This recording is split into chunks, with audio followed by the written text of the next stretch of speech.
Well, here's the Chatterbox back again. Dee Dee Pellegrinin greeting you this time from the offices of Bill Miller, who is superintendent of the Polk County Schools. Am I correct in the title?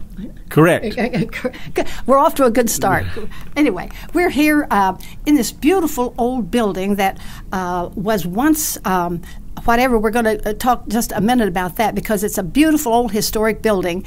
And I think, Mr. Miller, I think that you're very lucky to have facilities like this for your school system. We are. It's a beautiful facility located right in the heart of our county here in Columbus. And many citizens in this community went to school in this building at elementary school or high school, and quite often are in and say, that was my first grade classroom or that was my fifth grade classroom or whatever. There's a lot of neat history here, and we're fortunate to have it, and fortunate to have people like the Mills family that donated this facility and this land to education perpetually back a long time ago, that were forward thinkers about education in our community, and we have a lot of people like that still today. We're very fortunate.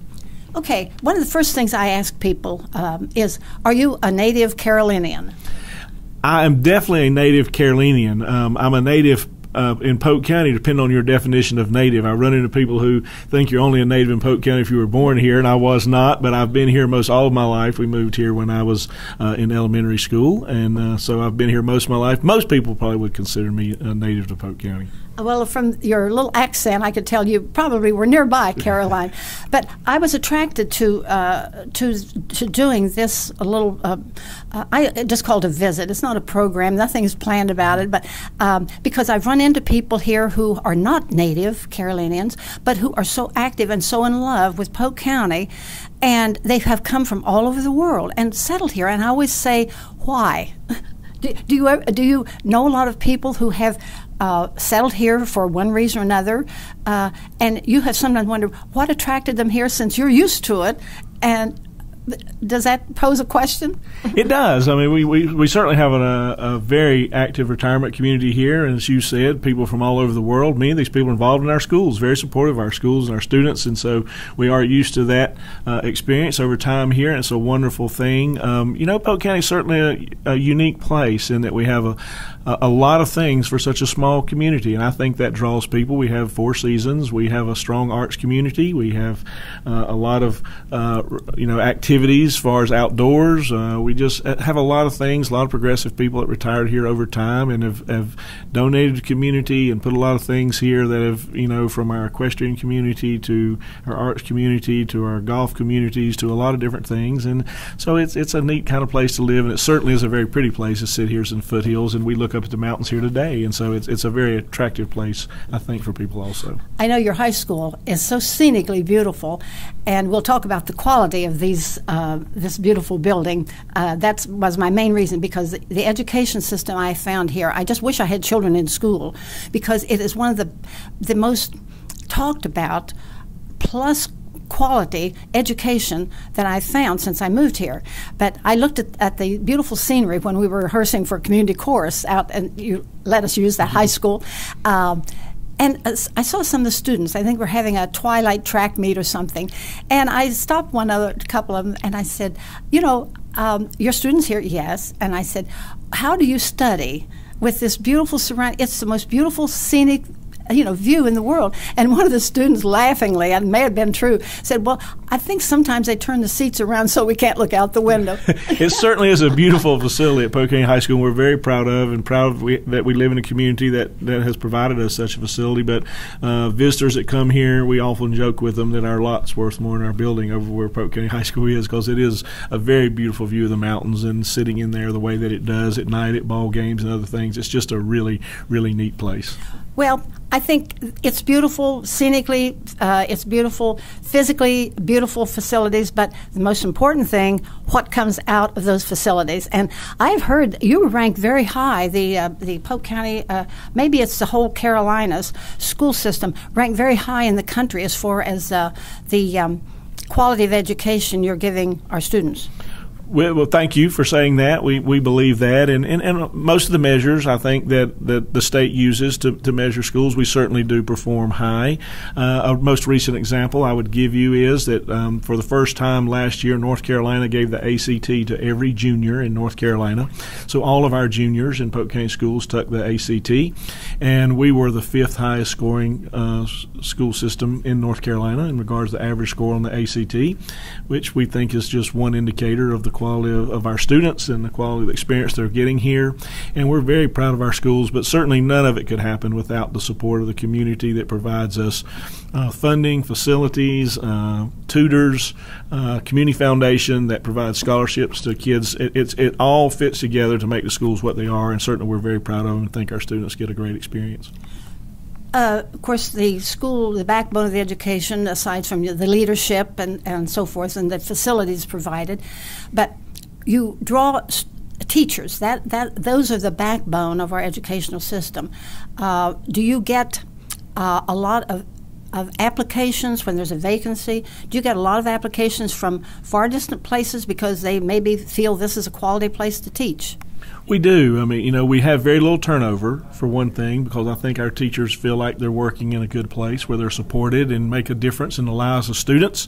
And so we don't have a lot of turnover, so that when we do have openings, we certainly have a lot of applications for those positions, and we try to do the best job we can in filling those with high-quality people. We have people from all over. We have people here that grew up here and came through our system that teach here, and we like to find those students. I think like Japan? Yes, yeah. we have a lot of students who were outstanding students here, and we've hired them back, and that's a neat thing also. And so we have a variety of staff. We try to keep a balance, I think, between those that are from here, from our system, to those that come from other areas and bring other ideas and other contributions. And I think we try to keep a good balance, but we're fortunate that we have a lot of people that want to work in Polk County schools, and certainly a piece of that is the support that we have. Our teachers here get a 4.5% local supplement, so that our teachers make 4.5% more than if they worked just in a regular school system in North Carolina in regards to their salary. That certainly is, I think, shows the importance that our community places on teaching and instruction.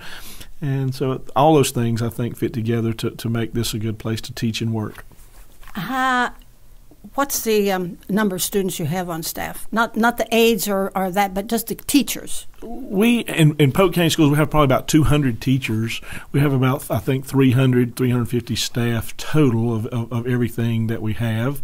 Generally speaking, we have in Polk County schools about 200 students in each grade level, and about 24, 25, 2,600 students pre-K through 12. What do you average per classroom?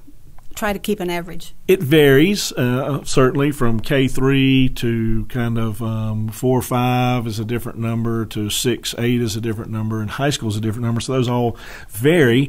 But we I think have good class sizes. But certainly during the recession the last 4 years, and we've been talking with staff about that, our class size has gone up a little bit, and because of the cuts that we've taken in education, both state and federal level, and we'd like to get those back down over the next few years. But we probably have a 17, 18 number in our elementary schools, go up to more a 20, 21 number in our middle school and high school. So it's a good number, but we'd actually like to get it down just a little bit. The economy has then affected the school system too. Oh, no question about it. I mean, have you cut staff? We have. We've had reductions. We've tried to have those such that we have not any students haven't seen any loss of programming. So we have cut no arts programs. We've cut no clubs, no anything that's a service to students, but we have had reductions because we've had several $100,000 worth of cuts each year over the last 3 or 4 years, which has totaled up to a good bit of money, and our commissioners have been extremely supportive of helping us get through this at a time when many school systems were taking cuts locally. Our commissioners were giving us increases to help offset cuts we were taking state and federal, and that helped us get through this also. So it's just another one of those things. We're fortunate in Polk County to have the people that support schools like they do. You make the most of what you have. right? Oh, sure. I think that we really, our board has really been focused over time in pushing our resources out to classrooms for students, to programs for students. And I think we do a good job of that. And I think it shows in our test results and our students' admission to college and all those things, the variety of programs we have, the niches we have for students. But that really is where the rubber meets the road with teachers in classrooms, with students every day, with a variety of programmings, a variety of options for students, and a lot of support for them. So, when you were offered the job, did you apply other places when you were ready to go? I mean, you no doubt started as a teacher. I did. I taught and coached, and that's how I first started. Certainly never thought I'd ever be sitting in a superintendent's role. But in my case, I came to the superintendency in Polk County from principalship at Polk County High School. So I was principal at Polk County High School before I came into this role. And I've been in and out of Polk County most of my life in education. I've been gone a few times. I often joke people can only put up with me for so long, and I have to leave and for 4 or 5 years and then come back. Why do you come back? Well, it's just a great place, and certainly I'm connected here. I mean, I was supported as a student here by this community and people, and perhaps at times when I shouldn't have even been supported and nurtured, but I was, and I have a connection here, and I really feel like that I owe something back here because of how I was treated as I came through whether it was Little League or church or clubs or whatever it was here, school system, whatever it was. I had a great experience. And I feel like I owe something back, so I tend to always an intangible tie. Yes, certainly I do. Okay, so you've been superintendent how long? 10 years. Okay. So what have you had ideas that you would like to implement, and you've kind of bided your time, and now you have the chance? Are there any ideas that you have had in mind during your course of career teaching that you wanted to put in effect, you thought would better the schools? Has there been one thing, maybe several things that you have actually put into power? Well, I don't think there's anything BillMiller by himself has done. Don't be modest now. I don't really think that's But someone has to come up with the ideas, Yeah, and I hope we do that collaboratively. And I think we have teachers and community and a lot of parents and a lot of people involved in those ideas and things. And I think one of the things that makes Polk County High School unique, for example, is that just the variety of opportunities there are for students to be successful and plug into some program that touches them. And I think that comprehensive high school that we have is very important. And it's everything from our school farm to our high-end college courses that we offer there each semester, and everything in between. And so a thing probably I'm most proud of about Polk County Schools is that I think we work hard to have niches for all students, and that we're not focused on any one thing, one group, one agenda. We are trying to do everything we can to provide opportunities for all students and whatever their particular goal or niche might be, and that I think is just a wonderful thing. Just since I've been here about 4 years, I've seen, I don't know whether it's just something that I've imagined, a trend, but it seems to me that the young people are kind of interested now in getting back to the roots. A lot of the things, as a result, your farm program at the school, where they have, that's a 12-month process. Have you seen an increase in interest in young people maybe becoming farmers? Well, I think maybe farmer isn't the word, but in the agronomy or agriculture business. I think the interesting thing about young people now is if you listen to the graduation speeches at Polk County High School this year and last year compared to what they were 20 years ago, kids today really, really get it, I think, about the interconnectedness of our world. Whether you're talking about the environment, or you're talking about education, or you're talking about business and industry, or you're talking about just the global nature of things, they get that. And so they understand, I think, a lot of things about how we may have to go back to some real sustainable type living environments. And so it's interesting to listen to their talk and their thoughts about things and the environment and where we're headed and what we need to do and adjustments we need to make. I think they really understand. If you take something as simple as recycling, we put the recycling program in that the commissioners partnered with us to do in Polk County schools. Students drove that and made that happen. People like me, pretty resistant to it. But students understand it, and so I think that's part of the school farm thing. I think but it is much bigger than that. I think they really get the world today and their place in it.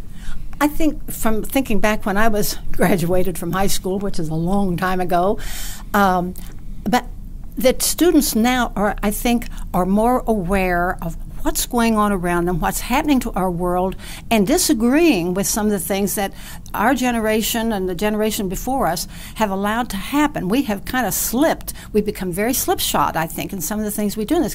And I think the students today are really, they're onto it. I agree, and part of that is to our credit. I think. I mean, we are giving them experience and exposures that you and I never had when we were young. Well, we didn't have computers. I mean, we were lucky to learn how to type. Right, and you know they have experiences in travel. They have experiences in communicating with students and people from around the world. I think they read because of the internet and other communication devices they use. They tend to understand between each other issues and the way different people of their generation think about them. And so you're right. I mean, I think it makes them very aware and very conscious of the world and what's going on at a level that is perhaps different than we did. And you have exchange students also each year. Do you not, coming from all over the world? We do. We have a large AFS program here, thanks What does that stand for? American Field Service. Okay. And so we have exchange students here, and it's a really neat thing at Polk County High School. We usually have a large group, and we're so fortunate. We have parents and people here that support it, and some retirees that run that program for us, and that's a wonderful, wonderful thing. There again, you bring out a good point. Retirees who retire here, but and people who have lived here, they don't retire from living. That's exactly right. Many of them are very active in the schools and so supportive of what we do. And you know, the AFS thing is a good example. We probably have some years we have 10 foreign exchange students at Polk County High School, and it gives our students a great experience. Well, as by the same token, don't we have students from here going overseas to study? We do. We do have that. Probably not even as many as I wish we did have, but we do have students that go take advantage of that through programs through Rotary International and AFS and other opportunities that are there. We have students that do that. And our latest goal is to try to get an exchange program established through our Chinese program with some of our partner schools in China, and provide a way for our students to go stay at their school and visit and stay for a while, and some of their students to come here and stay. We've had some problems getting that going, but it's still a goal we hope will happen soon. Well, I'm not in school anymore, but I did take 2 sessions of Tai Chi. We have a large number of students taking Chinese Mandarin at Polk County High School and middle school. Ernie Kahn, and I think his wife, no, it's Ed Kahn, and Ernie's his wife. And I think that Ernie is very active here in the community, you know, as well. And Ed, of course, keeps on teaching people how to take better care of themselves. But it's we could sit here for hours and talk about things. What would you like to see? Don't want to put you on the spot, but I will anyway. What would you like to see take place within the schools? Something that you're in the back of your mind that isn't there now that you think might be something that would add to the education of our young people in another way? Well, I think we're in the process of doing it, and it is a real challenge as we move to a more digital learning environment in our classrooms, and have a situation where the learning is more student-driven, student-centered, and there's a lot of technology involved in that, and the teacher, you know, interaction with students shifts some from less of them giving whole group instruction and direction and lecturing to more students are doing more independent work.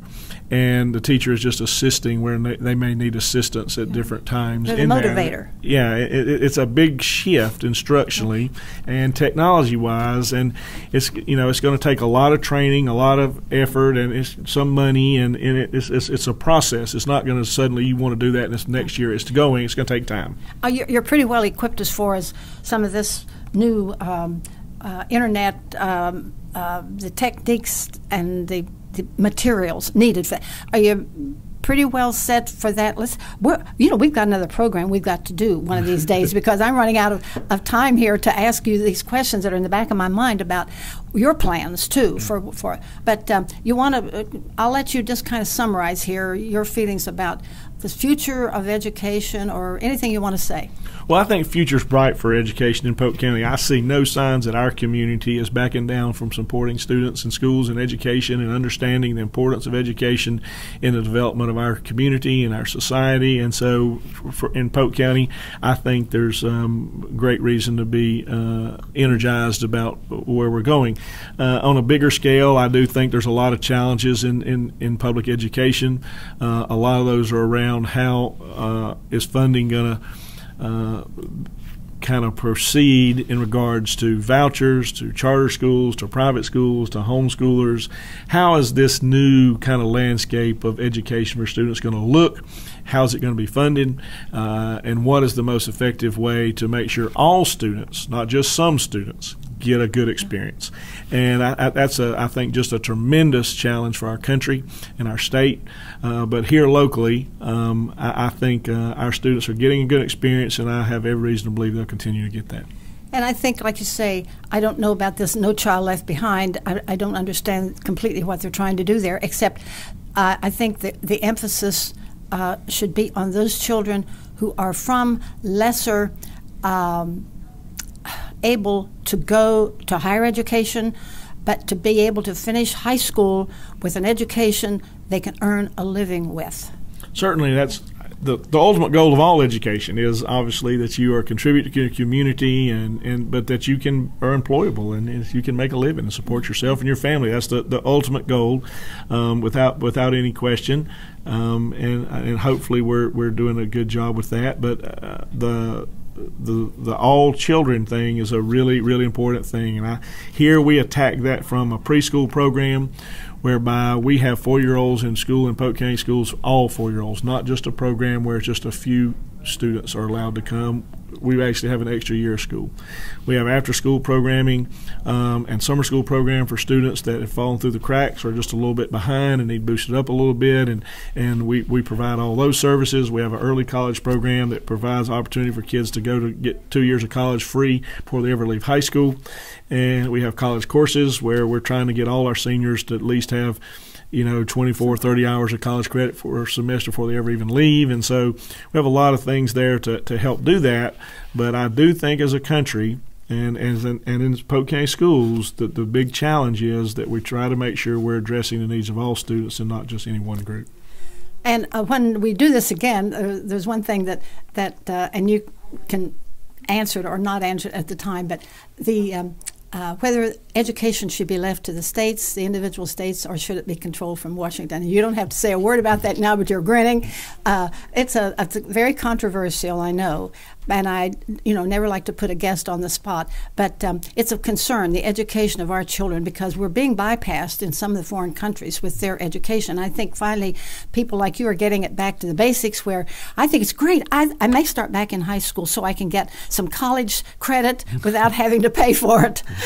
That's a great thing, and we'll talk more about that. Okay? All right. Thank you very much. Well, thank you. I was calling him Dr. Bill Miller. I've given you a doctorate, whether you like it or not. You have great ideas, and I think that Polk County is lucky to have people like you and your entire staff. I'm sure you have a lot of people working for you that don't get the credit. Maybe they're not out there to get the credit for what they do. But I don't know. They have the future of these children in their hands, and I just admire them. I had my late husband was an educator. He was a coach and a teacher. And in fact, our high school back in New Boston, Ohio, is just built after the school was built, I think, around 1918 or something like that. Still standing, and they're going to use it for offices, much like this building, but they're naming the new gymnasium complex. They finally got after Homer Pellegrin, and I think that's fantastic. He lost the leg on Anzio and came back and got his education finished and went on to become a teacher. And I just use him as kind of an example that the lives that you people have, the effect you have on the lives of these young people.